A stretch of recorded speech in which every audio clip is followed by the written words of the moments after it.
Ümumiyyətlə bax bu sərhədlərin bağlı olması bizim iqtisadi fürsətlərimizə necə təsir edir?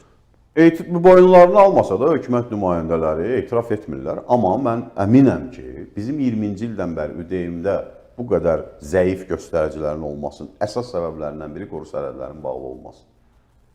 Çünki bu çox sadə rəqəmlər də bunu sübut edir. 19-cu ildə bizə 3,6 milyon turist gəlmişdi. Keçən il bizə turist gəlib 1,7 milyon. O da turist deyil də. Ya Rusiyam vətəndaşlardır, ya Rusiya. Lap turist saysaq belə.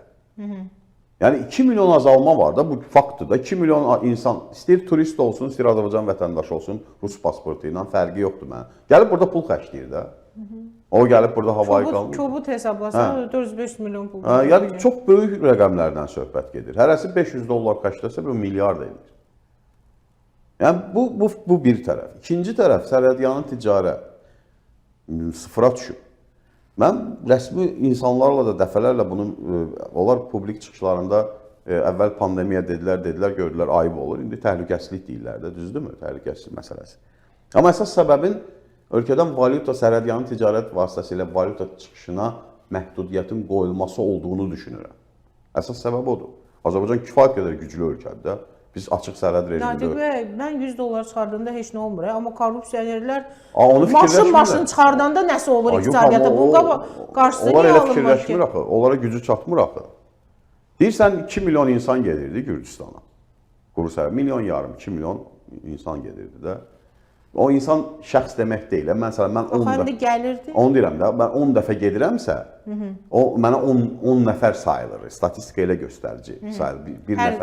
Hər sərhəddən keçən sayılır da. Ölkədən 1 milyon yarım Gürcüstana gedib gələn var idi. O fikirləşir ki, hərəsi 300-500 dollar apardı, orada xərcləyirdi, nəqd şəklində. Çoxu da nəqd şəklində də. O indi ölkəmdə qalır.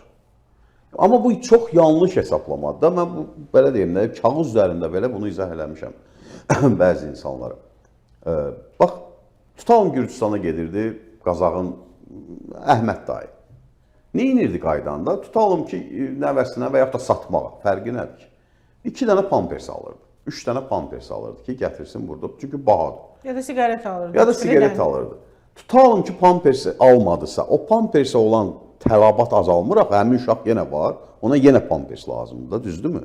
Bu gelib Gürcüstandan dollar xırdalayıb, alıb gətirib istifadə edirdisə, oradakı şəbəkə marketlərdə həmin dollara gedib alıb gətirirlər də. Ucuzdan amma Əhməd dayıdır, çünki Gürcüstandan alanda 11-12 manat alırdı, gedir bizim marketdə 17-18 manat alır. Bax, o dollar yenə çıxır axı.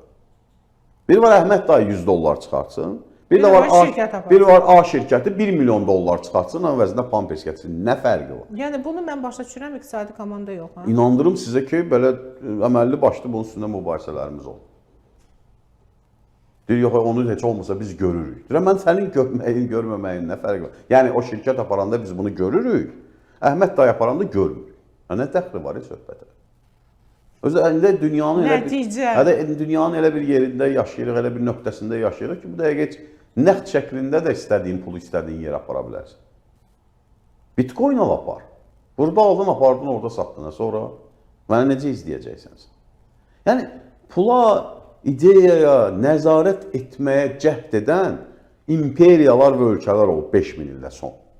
Heç birində uğurlu olmuyor. Bunun ən belə vəhşi sistemi SSR idi. Həm pula nəzarət eləmək istəyirdi, həm ideyaya nəzarət eləmək istəyirdi.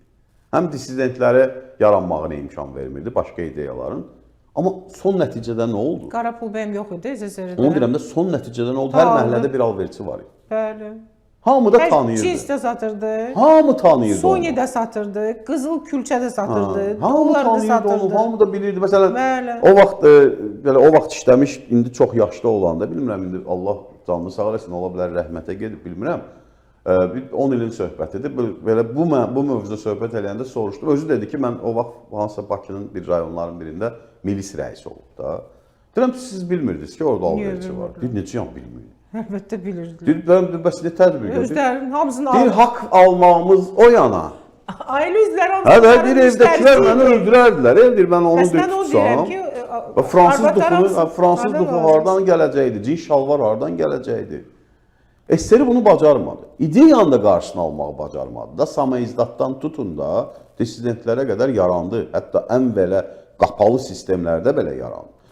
İndi Azərbaycanda da eyni qaydada həm pula, həm ideyaya nəzarət eləmək istəyirlər. Və bu çox yanlışdır. Və mümkün deyil. Yanlışı bir qoyağa qoydum. Mümkün deyil.